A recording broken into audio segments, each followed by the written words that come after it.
आइए बच्चों शुरू करते हैं डिसेंट्रलाइजेशन इन इंडिया।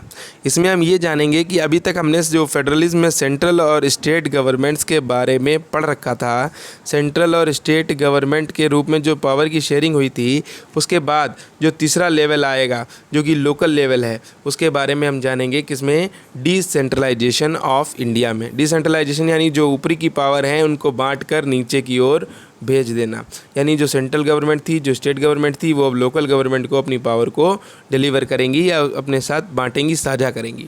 तो जो इसमें पहली स्लाइड हम देखेंगे उसमें आपको बताया गया है फेडरल गवर्नमेंट हैव 2 और मोर टीयर्स ऑफ गवर्नमेंट। जैसा कि आप जानते हैं फेडरल गवर्नमेंट में 2 या 2 से अधिक टीयर्स माने स्तर होते हैं, लेवल होते हैं गवर्नमेंट के, जैसे सेंट्रल गवर्नमेंट, स्टेट गवर्नमेंट, ठीक है ना।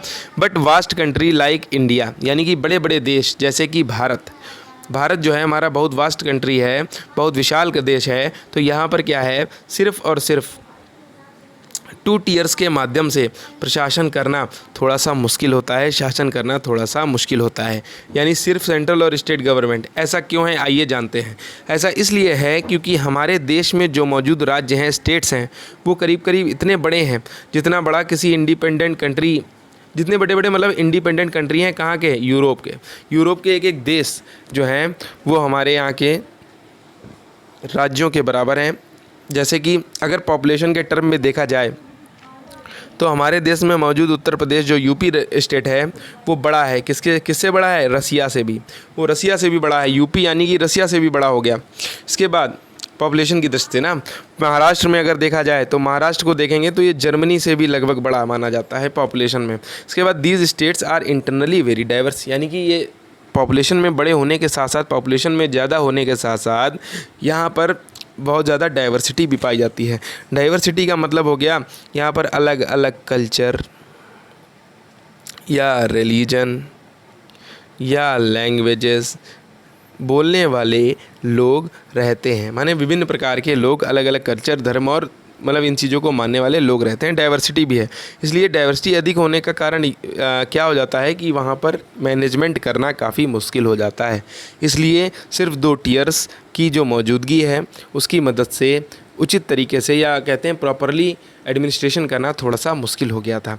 तो इसलिए क्या हुआ, पावर शेयरिंग की जो नीड थी वो जागृत हुई, माने यहाँ पर पावर शेयरिंग की बात उठने लगी कि अब 3rd लेवल पर भी हमें पावर को शेयर करना चाहिए।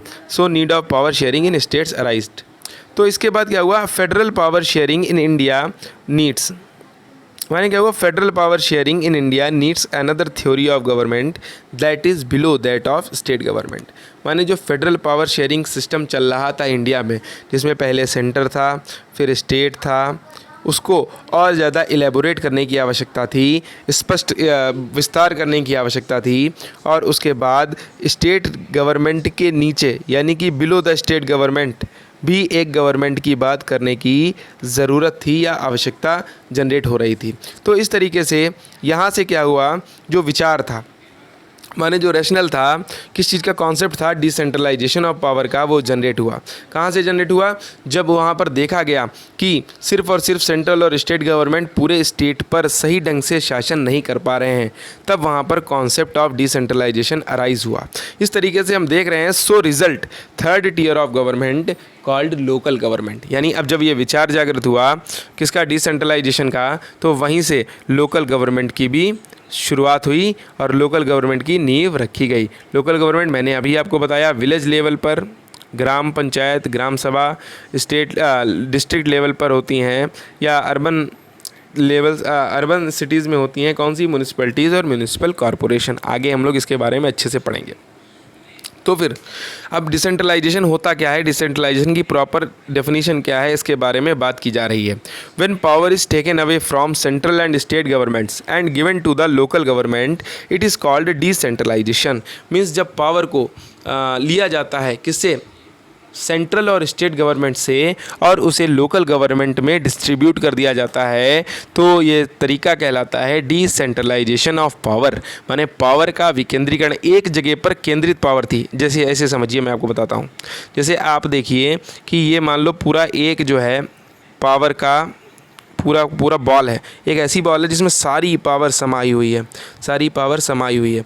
अब क्या करा गया, इसको तोड़ दिया गया माने इसकी पावर को अलग अलग डायरेक्शन में, अलग अलग हिस्सों में, अलग अलग टुकड़ों में बांट दिया गया। तो ये जो प्रोसेस कहलाएगी, पहले क्या थी पावर, जो पहले थी पावर उसे हम कहते थे द पावर वाज सेंट्रलाइज्ड। पहले जो तरीका था उसे हम कहते थे द पावर वाज सेंट्रलाइज्ड। और अब जो यहाँ पर यानी कि हमने जो कर दिया, सारी हिस्सों में बांट दिया, तो इसे हम कह सकते हैं decentralised. The power is decentralised. कैसे, समझिए ज़रा ध्यान से।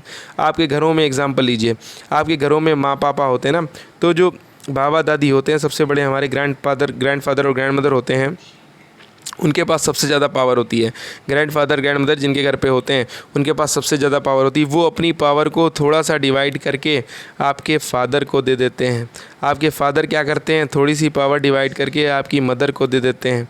और मदर क्या करते हैं, अपने पास की थोड़ी सी पावर अगर आपको चाहिए तो आपको दे देते हैं, यानी अपने सन्स को दे देते हैं या अपने बच्चों को दे देते हैं। तो यही तो है डिसेंट्रलाइजेशन, माने बड़े से लेकर छोटे लेवल तक पावर का डिवीज़न। इसके बाद हम आगे बढ़ते हैं। हम सोच रहे हैं कि आपको डिसेंट्रलाइजेशन आसानी से समझ में आ गया होगा। अब जब हम आगे बढ़ते हैं तो बेसिक आइडिया ऑफ डिसेंट्रलाइजेशन के बारे में बताया गया है कि जो बेसिक आइडिया है behind decentralisation is that there are a large number of problems and issues which are best settled at local level. यानी डिसेंट्रलाइजेशन का मतलब लोकल गवर्नमेंट। लोकल गवर्नमेंट का मतलब आपकी क्षेत्रीय स्तर की सरकार, आपके मोहल्ले की, आपकी कम्युनिटी की या आपके सिटी की जितनी भी प्रॉब्लम्स हैं उनको आप बेहतर तरीके से समझ सकते हैं। कहाँ पर, लोकल लेवल पर उनको समझा जा सकता है और आसानी से सेटल किया जा सकता है। सेटल करने का मतलब आसानी से उसका क्या किया जा सकता है, समाधान किया जा सकता है। जैसे बताया गया, यही तो बेसिक आइडिया है, यही तो बेसिक आइडिया है किसका, डिसेंट्रलाइजेशन का। डिसेंट्रलाइजेशन करने का बेसिक आइडिया क्या है, जो प्रॉब्लम्स और इश्यूज़ हैं कहाँ पर के, लोकल लेवल के, जो प्रॉब्लम्स और इश्यूज़ हैं, जो भी समस्याएं हैं, जो भी मामले हैं लोकल लेवल के, उनको बेस्ट सेटल्ड किया जा सकता है। माने आसानी से क्या किया जा सकता है, बहुत ही बेहतरीन तरीके से उनका मैनेजमेंट या सेटलमेंट किया जा सकता है। किनके द्वारा, जो लोकल लोग हैं, जो लोग साथ में रह रहे हैं, यानी कि people have better knowledge of problem in their localities. बिल्कुल सही, यानी आप जिस मोहल्ले में रह रहे हैं वहाँ की समस्याएं आपको पता होंगी, या सांडी या मतलब कहने का है कि किसी विशेष क्षेत्र में बैठे किसी विधायक या सांसद को, है ना। तो आप उस मोहल्ले में रह रहे हैं तो वहाँ पर आपको उसकी समस्याएं ज़्यादा बेहतर तरीके से पता होंगी, प्रॉब्लम्स आप अपने मोहल्ले की या अपने शहरों की। They also have better ideas. अब भाई जब आपको अपने मोहल्ले की समस्याएं पता हैं तो आपके दिमाग में कई सारे बेहतरीन आइडियाज़ भी आते हैं कि अगर ऐसा कर दिया जाए तो इस प्रॉब्लम को सॉल्व किया जा सकता है। कि जो गवर्नमेंट का पैसा, यानी पैसे को इस तरीके से लगाया जाए कि हमारे यहाँ की जो खुली हुई नालियाँ हैं उन पर छोटे छोटे पत्थर बनवा के रख दिए जाएं, जिससे कि हमारी रोड का स्पेस भी बढ़ जाए और जो इसमें पनपने वाले मच्छर आदि हैं, कीड़े मकोड़े हैं, वो भी उससे बाहर ना निकलने पाएँ, और जो स्मेल आती है या जो कचरा जाता रहता है नालियों में वो भी ना जाने पाए। जैसे कि ये आपने एक आइडिया बनाया कि इसके लिए इतना खर्चा आएगा, अगर इतना खर्चा गवर्नमेंट आपको दे दे तो आप ये काम आसानी से करा सकते हो लोकल लेवल पर। How to manage resources more efficiently, यानी अब जो आपके लोकेलिटी में मौजूद रिसोर्सेज हैं, रिसोर्सेज का मतलब जो भी स्रोत आपके मोहल्ले में पाए जाते हैं, जैसे कि अलग अलग तरीके की दुकानें या नल या इसी तरीके की बहुत सारे रिसोर्सेज, उनका यूज़ सही ढंग से कैसे किया जा सकता है, ये भी तो आप ही अच्छी तरीके से बता सकते हो कि आपकी लोकेलिटी में कैसे इन सब चीज़ों का अच्छे से इस्तेमाल किया जा सकता है। तो डिसेंट्रलाइजेशन का बेसिकली मीनिंग ये हुआ कि लोकल लेवल पर गवर्नमेंट का फॉर्मेशन, ताकि जो लोकल लेवल की प्रॉब्लम्स और इश्यूज़ हैं उनको आसानी से सेटल किया जा सके वहीं के लोगों के द्वारा। तो यहाँ से क्या आया, यानी कि लोकल लेवल पर ये सब करने के साथ साथ आप क्या कर सकते हैं, माने जो पीपल हैं वो क्या कर सकते हैं, डिसीज़न मेकिंग में भी बेहतरीन हो सकते हैं या पार्टिसिपेट कर सकते हैं। भाई अब आपके मोहल्ले में आने वाली कोई समस्या है तो आप सबको साथ में बुलाया जाए एक साथ और कहा जाए बताइए इस पर क्या डिसीज़न लिया जाए या किस तरीके से इसका समाधान किया जाए। मान लीजिए आपके मोहल्ले में बहुत ज़्यादा कचरा रहता है, फैला रहता है या गंदगी फैली रहती है, तो सभी को एक बार इकट्ठा किया गया, वार्ड मेंबर या मतलब जो भी वहाँ का प्रमुख है उसके द्वारा, और कहा गया बताइए क्या समस्या का समाधान किया जाए। अब अगर आप पढ़े लिखे व्यक्ति हो तो एक अच्छा समाधान दोगे, जिससे कि आपके अंदर डिसीज़न मेकिंग की जो पावर है वो विकसित होगी और बहुत ही अच्छी तरीके से आप इसमें पार्टिसिपेट कर पाओगे। फिर अगला जो पॉइंट है वो कहता है this inculcates the habit of democratic participation. बिल्कुल सही। अब जब आप अपने जो भी प्रमुख हैं या जो हेड हैं आपके वार्ड के या आपकी म्यूनिसिपैलिटी के या आपकी ग्राम सभा के जो प्रधान लोग होते हैं उनका अगर आप चुनाव लगातार करवा रहे हैं तो इसका मतलब आपके अंदर एक डेमोक्रेटिक पार्टिसिपेशन की हैबिट जनरेट हो रही है। डेमोक्रेटिक पार्टिसिपेशन का मतलब समझ लीजिए, डेमोक्रेटिक पार्टिसिपेशन का मतलब कि जो भी चुनाव होते हैं, इलेक्शंस होते हैं उनमें पड़ने वाले वोट्स, खड़े होने वाले रिप्रेजेंटेटिव्स, जो लोग मतलब चुनाव लड़ते हैं उनको रिप्रेजेंटेटिव्स कहते हैं, और अन्य प्रक्रियाओं के बारे में, अन्य प्रोसेसेस के बारे में आप पहले ही जान जाएंगे ना। जब आप रेगुलरली अपने लोकेलिटीज़ में, अपनी सिटीज़ में, अपने विलेजेस में इन इलेक्शंस को कराने में मदद करेंगे तो आप पहले क्या होगी, आपके अंदर डेमोक्रेटिक या डेमोक्रेसी की एक हैबिट जो है, अपना मुखिया चुनने की एक हैबिट जो है वो क्या हो जाएगी, आपके अंदर इनकलकेट हो जाएगी। इनकलकेट का अर्थ होता है समा जाएगी, बिल्कुल क्या हो जाएगी, आपके अंदर बस जाएगी डेमोक्रेसी की एक हैबिट। इसके बाद हम जब आगे बढ़ते हैं तो हम ये देखते हैं कि लोकल गवर्नमेंट का मतलब होता है क्या, लोकल सेल्फ गवर्नमेंट। यहाँ पर सीधे आप समझ सकते हैं local government is the best way to realise one important principle of democracy.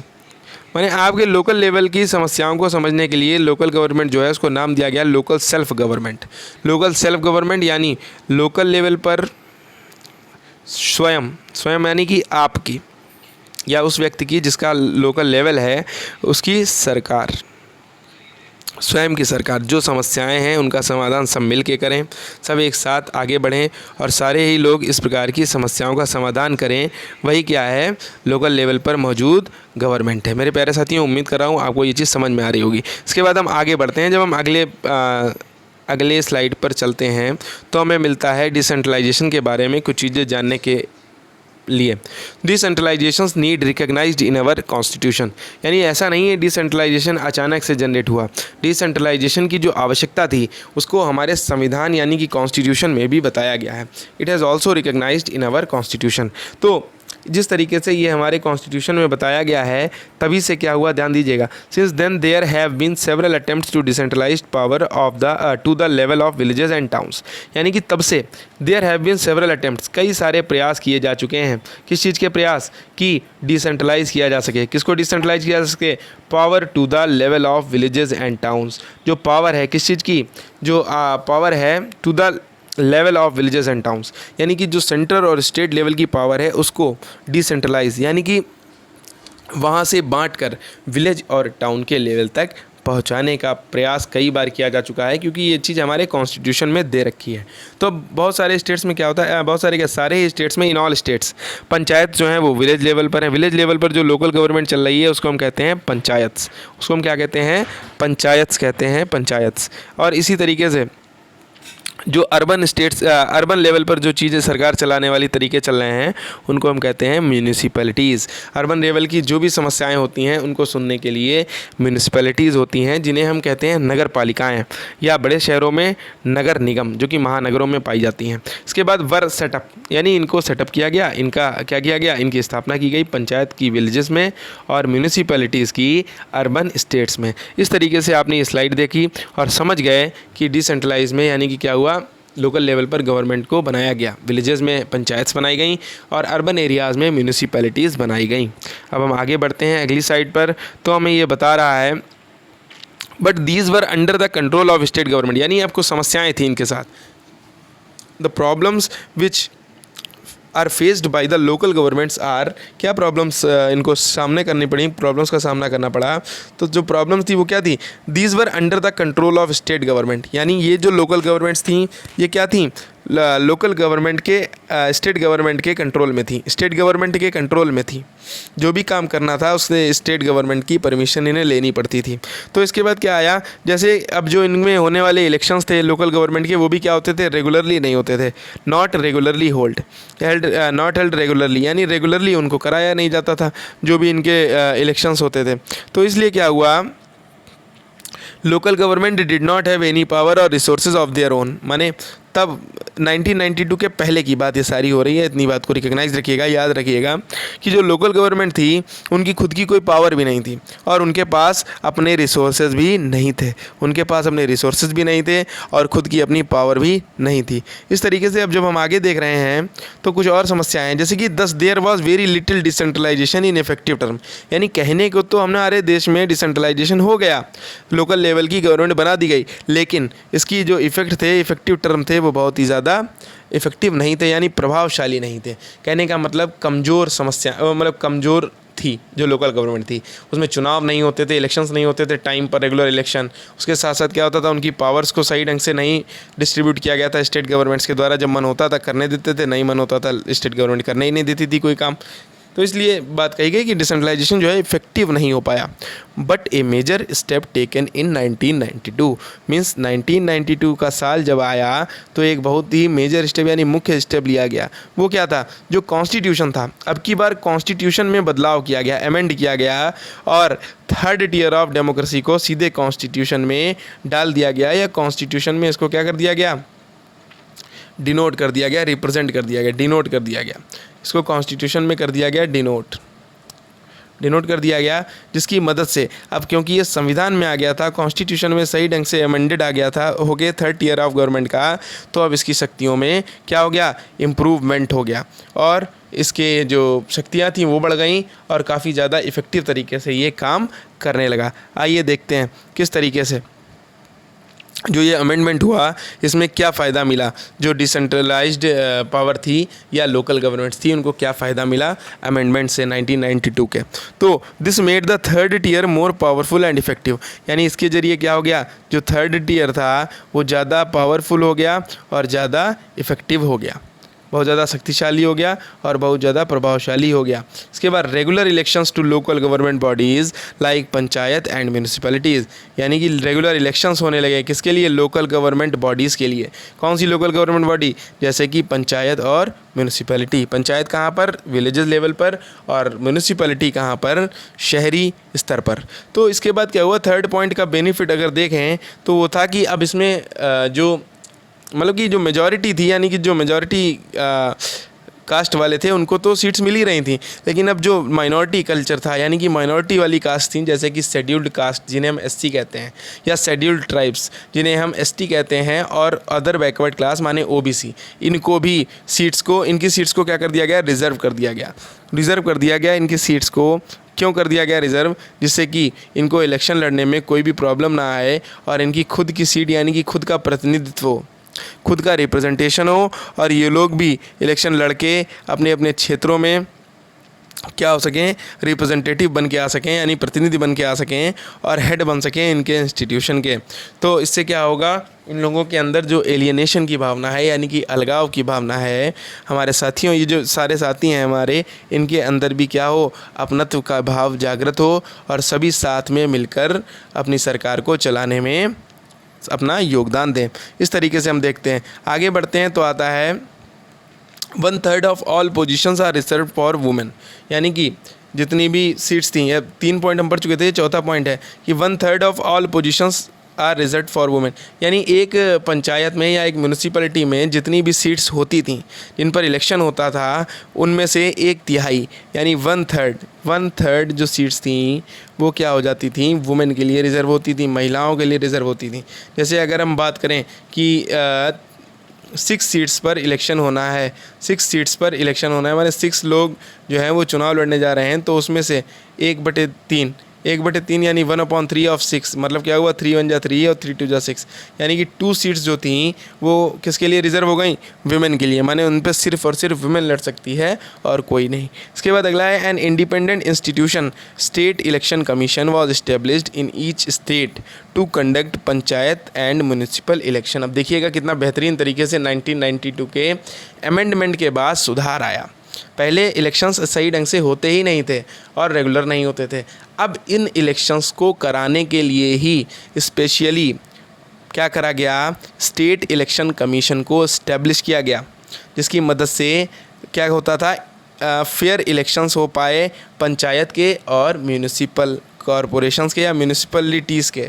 और ये क्या था, स्टेट इलेक्शन कमीशन एक इंडिपेंडेंट इंस्टीट्यूशन था।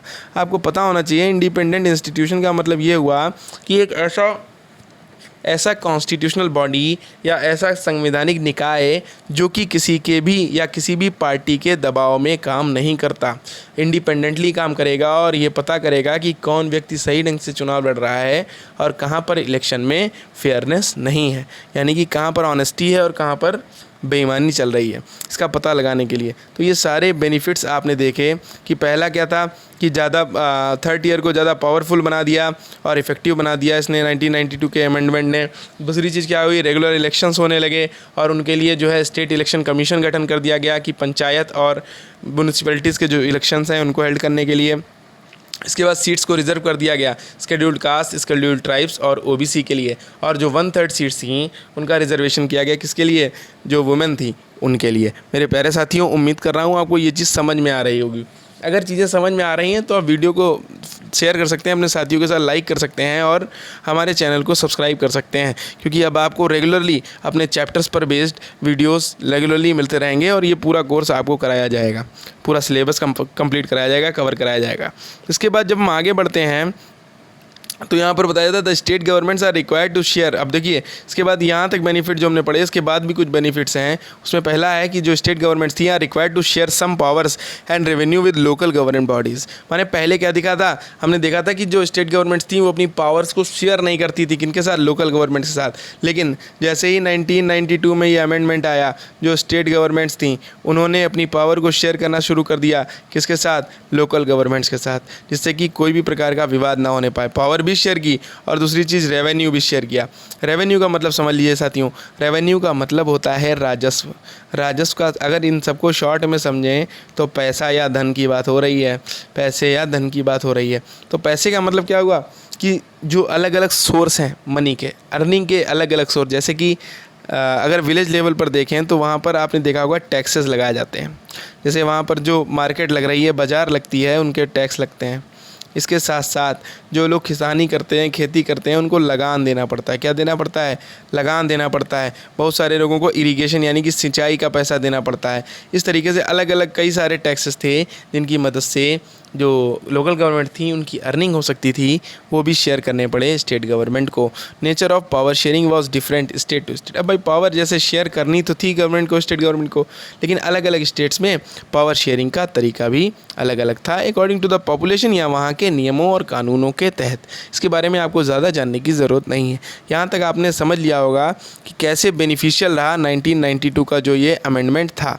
इससे पहले आपने पढ़ा था कि जो डिसेंट्रलाइजेशन होता है उसका बेसिक आइडिया कहाँ से आया, उसका कॉन्सेप्ट कहाँ से जनरेट हुआ, डिसेंट्रलाइजेशन किसे कहते हैं, और इस तरीके से आपने कई सारी चीज़ें पढ़ी। अब हम बढ़ते हैं आगे, बेनिफिट्स हो गए यहाँ पर। इसके बाद आ जाता है आपका अगला टॉपिक जो कि इसी में समाया हुआ है, वो है पंचायती राज। मोस्ट इम्पॉर्टेंट टॉपिक है ये, आज के लिए तो इम्पॉर्टेंट है, लेकिन आगे आने वाले समय में जब आप किसी भी तरह की तैयारी करेंगे तो वहाँ पर इससे रिलेटेड बहुत सारे क्वेश्चंस आपको मिलते रहेंगे। इसलिए मेरे प्यारे साथियों, इसको बहुत ही ध्यान से पढ़ना है आपको। आइए बढ़ते हैं इसके पहले स्लाइड की तरफ। हम जब पहला स्लाइड देखते हैं तो यहाँ पर ये बताया गया पंचायती राज क्या है। तो पंचायती राज क्या है, rural local government. Rural local government, rural का मतलब ग्रामीण, लोकल का मतलब क्षेत्रीय या मतलब ठीक है ना, क्षेत्रीय, और गवर्नमेंट यानी कि सरकार या शासन। रूरल लोकल गवर्नमेंट यानी ग्रामीण स्तर पर लोकल लोगों की गवर्नमेंट ही क्या है, पंचायती राज है, पंचायत का राज है। ईच विलेज और group of villages in some states has a gram panchayat, यानी कि ईच विलेज माने प्रत्येक गांव जो हमारे देश में है, और ग्रुप ऑफ विलेजेस माने जो ग्रुप ऑफ विलेजेस यानी कि गांवों का समूह, इन सम स्टेट्स कुछ राज्यों में, हैज़ ग्राम पंचायत, वहाँ पर क्या है, ग्राम पंचायतें पाई जाती हैं। ग्राम पंचायतें होती हैं ना, आपको तो पता ही होगा, आपके भी गांव हैं, वहाँ पर देखिए ग्रुप ऑफ विलेज है, या आपके खुद के विलेज की है, या वहाँ के आसपास के कुछ गांव मिले हुए हैं, जैसे आपके खुद के विलेज की हो सकती है, स्वयं के विलेज की, या 2 4 5 सब गांव मिले हुए हैं, और इन सब की एक साथ क्या हो गई, ग्राम पंचायत होती है। अब ग्राम पंचायत के बारे में और चीज़ें जानते हैं। This is a council consisting of several ward members. माने अब इसमें क्या होता है, ग्राम पंचायत जो आपने पढ़ी उसमें क्या होता है, ये एक तरीके की काउंसिल होती है जिसमें कई सारे मेंबर्स होते हैं, जिन्हें हम कहते हैं वार्ड मेंबर्स। क्या कहते हैं, वार्ड मेंबर्स। इसमें कई सारे मेंबर्स होते हैं ग्राम पंचायत में, जिन्हें हम कहते हैं ward members, several ward members. और साथ साथ एक प्रेसिडेंट होता है, और जो ग्राम पंचायत का प्रेसिडेंट होता है उसको हम कहते हैं सरपंच। क्या कहते हैं? सरपंच। उसको हम कहते हैं सरपंच, ठीक है ना। अब they are directly elected by all the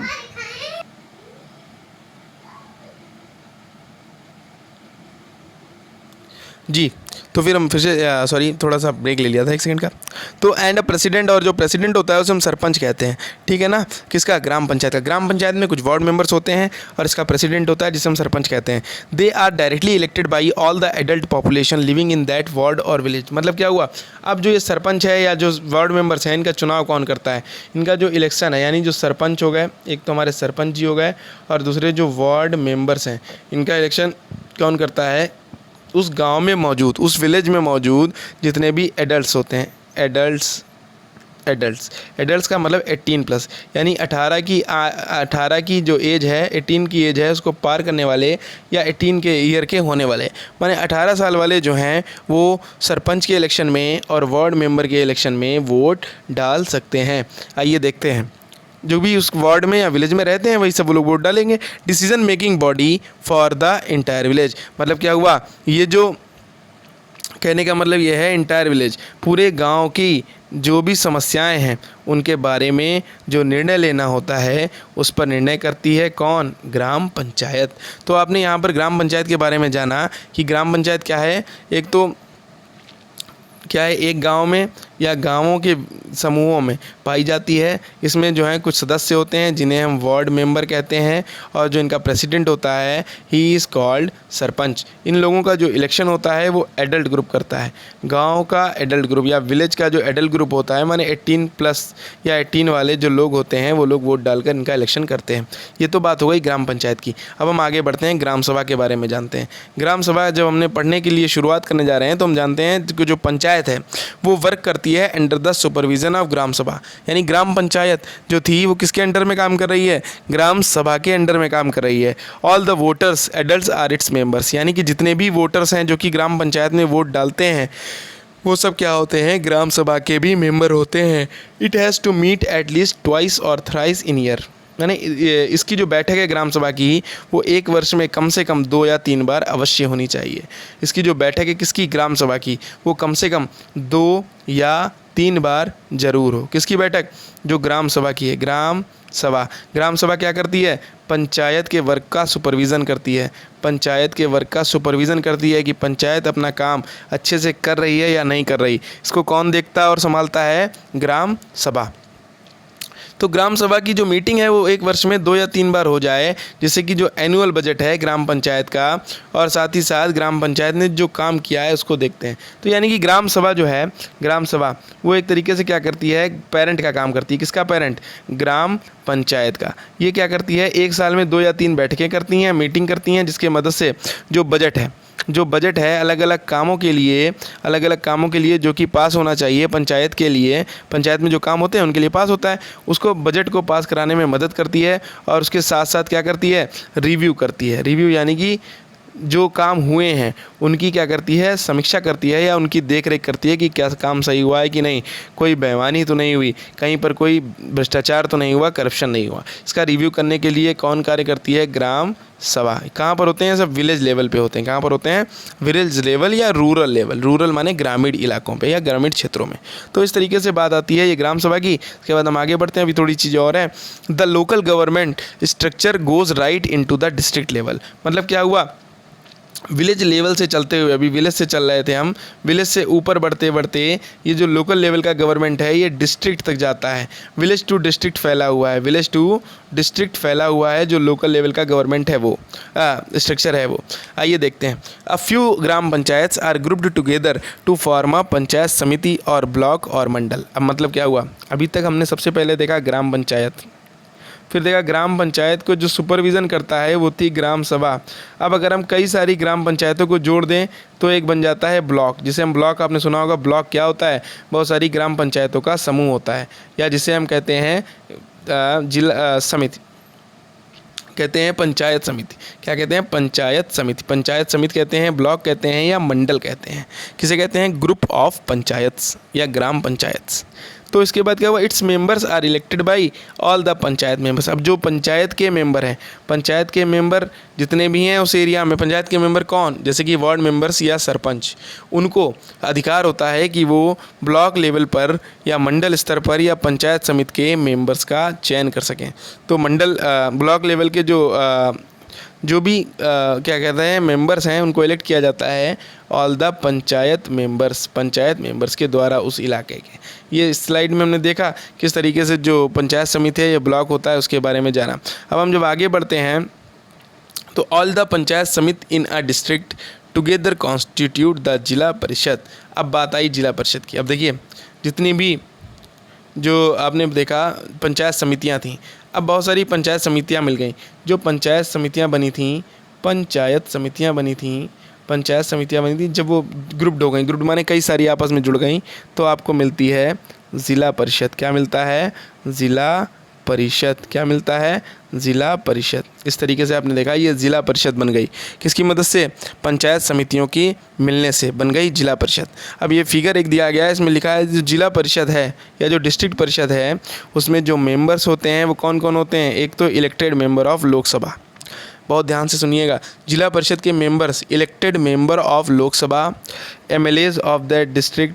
अब जो उस शहर के या उस ज़िले के जो भी एमएलए हैं, एमएलए का मतलब विधानसभा के सदस्य या विधानसभा के सदस्य माने मेंबर ऑफ लेजिस्लेटिव असेंबली, और लोकसभा के सदस्य, और कौन? Other officials of district level माने शहर स्तर के जो अदर ऑफिशियल्स का मतलब शासकीय अधिकारी,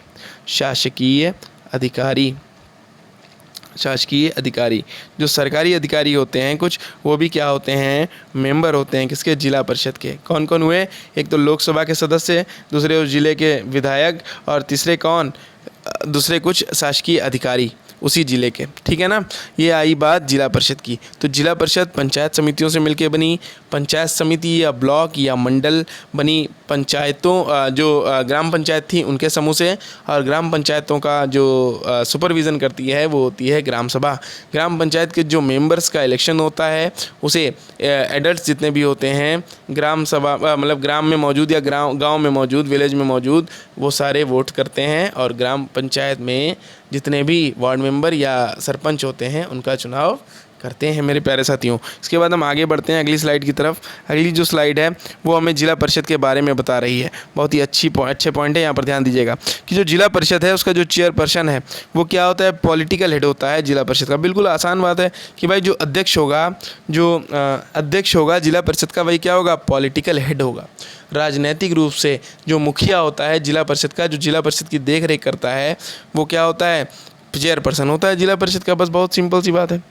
तो अब बताया गया आपको, यहाँ पर देखिए ज़रा ध्यान से देखिए ये क्या हुआ? विलेज या ग्रुप ऑफ विलेजेस में होती है ग्राम पंचायत। विलेज या ग्रुप ऑफ विलेजेस में ये एक तरीके से टावर बन गया है, ट्री बन गया है पूरा, जो भी लोकल गवर्नमेंट का होता है, लोकल गवर्नमेंट का रूरल लेवल पर। रूरल लेवल यानी ग्रामीण की बात हो रही है, अभी शहरों में नहीं आए हम, शहरों में भी आगे आएंगे। तो विलेज या ग्रुप ऑफ विलेजेस की मदद से बनती है ग्राम पंचायत। ग्राम पंचायत पर नज़र रखती है ग्राम सभा, और ग्राम पंचायतों का जो समूह होता है वो पंचायत समिति या ब्लॉक या मंडल का निर्माण करता है, ग्रुप ऑफ पंचायत का, ग्राम पंचायत का। और जब पंचायत समितियां आपस में मिल जाती हैं तो जिला परिषद बन जाता है। इस तरीके से हम देखते हैं कि ये विलेज लेवल से डिस्ट्रिक्ट लेवल तक यानी जिला स्तर तक जो ये प्रशासन है ये पूरा चलता है विलेज टू डिस्ट्रिक्ट याद रखना है। सबसे पहले विलेज या ग्रुप ऑफ विलेजेस से बना क्या? ग्राम पंचायत पर नज़र रखती ग्राम सभा और ग्राम पंचायतों का समूह पंचायत समिति या ब्लॉक या मंडल, और इन सब का समूह जिला परिषद का जो अध्यक्ष होता है वही वहाँ का राजनीतिक मुखिया होता है। ठीक है ना? ग्राम पंचायत में जो अध्यक्ष होता है वो क्या होता है? सरपंच होता है। इसके बाद हम आगे बढ़ते हैं। अगली साइड जो है वो हमें local government bodies for urban areas. अब हम शहरों में एंट्री मार रहे हैं, यानी अब तक हम जो पढ़ रहे थे लोकल गवर्नमेंट वो ग्रामीण इलाके थी, अब हम कहाँ जा रहे हैं? शहरों में, शहरी इलाकों में। शहरी इलाकों में आपको पता चलता है म्यूनिसिपैलिटी सेटअप की गई है टाउन्स में, माने छोटे शहर जो हैं, छोटे शहर से जो हैं वहाँ पर क्या है? म्यूनिसिपैलिटी है। म्यूनिसिपैलिटी का नगर पालिकाएँ एक प्रकार से कह सकते हैं, नगर पालिकाएं कह सकते हैं, नगर पालिकाएं कह सकते हैं। और जो बड़े शहर हैं वहाँ पर म्यूनिसिपल कॉरपोरेशन, यानी कि इन्हें कहते हैं नगर निगम। सुना तो होगा ही आपने, नगर निगम, लखनऊ नगर निगम, कानपुर नगर निगम, अब तो शाहजहाँपुर भी नगर निगम है मेरे प्यारे साथियों। इसके बाद हम आगे बढ़ते हैं तो both of these are controlled by elected bodies consisting of peoples representative, यानी इन दोनों पर माने जो म्यूनिसपैलिटीज़ हैं और जो म्यूनिसिपल कॉरपोरेशन है, इन पर नियंत्रण किसका होता है, माने कौन इन्हें नियंत्रित करता है, वो इलेक्टेड बॉडीज़ होती हैं। इलेक्टेड बॉडीज़ यानी चुने हुए जो सदस्य होते हैं या चुने हुए लोग होते हैं, कंसिस्टिंग ऑफ पीपल्स रिप्रेजेंटेटिव, जो लोग चुनते हैं, ऐसे रिप्रेजेंटेटिव जिनको लोग चुनते हैं, जैसे कि विधायक, जैसे कि सांसद, जैसे कि अन्य सदस्य जो चुने जाते हैं, वही लोग यहाँ पर इन्हें नियंत्रित करने के लिए जो भी सदस्य होते हैं उनका चुनाव करते हैं। किन्हें नियंत्रित करने के लिए, म्यूनिसिपैलिटीज़ को और म्यूनिसिपल कॉरपोरेशंस को। इसके बाद हम अगली स्लाइड में आते हैं तो यहाँ पर हमें बताया गया है कि जो म्यूनिसिपैलिटी है माने नगर पालिका है, नगर पालिका के प्रमुख को क्या कहते हैं, आपको पता है, नगर पालिका अध्यक्ष यानी म्यूनिसिपल चेयरपर्सन क्या होता है, हेड ऑफ म्यूनिसिपैलिटी होता है। और जो म्यूनिसिपल कॉरपोरेशन माने नगर निगम का मुखिया, नगर निगम का जो मुखिया होता है उसे हम कहते हैं मेयर। क्या कहते हैं, मेयर कहते हैं, ठीक है ना, याद रखिएगा। उसे क्या कहा जाता है, मेयर कहा जाता है। हिंदी में से कहते हैं महापौर। क्या कहते हैं हिंदी में, महापौर हिंदी में क्या कहते हैं, महापौर, ठीक है ना। जो वार्ड मेंबर्स होते हैं उन्हें कहा जाता है पार्षद। क्या कहा जाता है, पार्षद। इसके बाद हम आगे बढ़ते हैं। उम्मीद कर रहे हैं म्यूनिसिपल चेयरपर्सन को क्या कहते हैं, हेड ऑफ म्यूनिसिपैलिटी होता है, और हेड ऑफ म्यूनिसिपल कॉर्पोरेशन क्या होता है, मेयर होता है। सीधा क्वेश्चन आ सकता है एमसीक्यू में, इसलिए इसे तैयार रखिएगा। अगली स्लाइड की तरफ चलते हैं। तो जो प्रॉब्लम्स हैं, यानी लोकल गवर्नमेंट्स की कुछ प्रॉब्लम्स थी, वो हमने पहले भी पढ़ी थी, फिर से एक बार आइए देखते हैं कि ग्राम सभा के जो हैं, ग्राम सभाएँ जिनको एक वर्ष में कम से कम 2 या 3 बार होना चाहिए या उनकी बैठक होनी चाहिए, वो क्या होती हैं, रेगुलरली नहीं होती हैं। मतलब हर एक वर्ष में 2 या 3 बार नहीं हो पाती हैं, जिससे जो बजट एलोकेट होता है वो सही ढंग से नहीं एलोकेट हो पाता है, और साथ ही साथ रिव्यू भी नहीं हो पाता है कामों का जो भी कार्य किए गए हैं।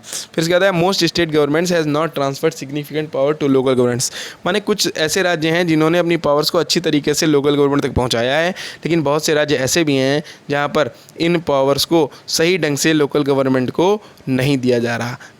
ये दूसरी प्रॉब्लम हो गई। तीसरी problem, nor have they given adequate resources, ना ही उनको बहुत ज़्यादा रिसोर्सेज दिए जा पा रहे हैं। रिसोर्सेज नहीं दे पा रहे हैं मतलब जिनकी ज़रूरत है भाई, जिस पंचायत समिति को या ग्राम सभा को या ग्राम पंचायत को जिन रिसोर्सेज की ज़रूरत है, वहाँ पर लोगों को जिन चीज़ों की ज़रूरत है वो चीज़ सही ढंग से नहीं पहुँचाई जा रही हैं। फिर यानी इनके इम्प्रूवमेंट के लिए क्या बताया गया कि काफ़ी कुछ काम करना बाकी है गवर्नमेंट को या लोगों को इसके इम्प्रूवमेंट में। किसके इम्प्रूवमेंट में, जो लोकल लेवल ऑफ गवर्नमेंट्स हैं, जिसको हम कहते हैं डिसेंट्रलाइजेशन ऑफ पावर। उम्मीद कर रहा हूँ आपको ये पूरा टॉपिक अच्छे से समझ में आया होगा। मेरे प्यारे साथियों, अगर आप नोट्स को डाउनलोड करना चाहते हैं तो टेलीग्राम ग्रुप को ज्वाइन कर सकते हैं, वहाँ पर आपको ये सारी स्लाइड्स मिल जाएंगी और इन नोट्स को आप बना सकते हैं, ठीक है ना। इसके साथ अगर आप if you want also offline classes in the city Hardoi, then you can contact on this mobile number and take our offline classes where you will be provided with all the lectures of all subjects of SST। Basically यहाँ पर SST की बात हो रही तो SST की बात कर रहे हैं। सारी चीज़ें माने हिस्ट्री, ज्योग्राफी या पॉलिटी, इसके साथ साथ इकोनॉमी, सभी के लेक्चर मिलेंगे। उनके साथ साथ आपको प्रॉपरली नोट्स मिलेंगे, इसके साथ साथ आपका प्रॉपर रिवीजन कराया जाएगा, इसके साथ साथ आपका रेगुलर टेस्ट होगा, और ये सारी चीज़ें आपको ऑफलाइन मिलती रहेंगी। धीरे धीरे कोर्सेज तैयार करेंगे, आपको वो ऑनलाइन मिल जाएंगे। Okay, thank you, have a great day, bye bye.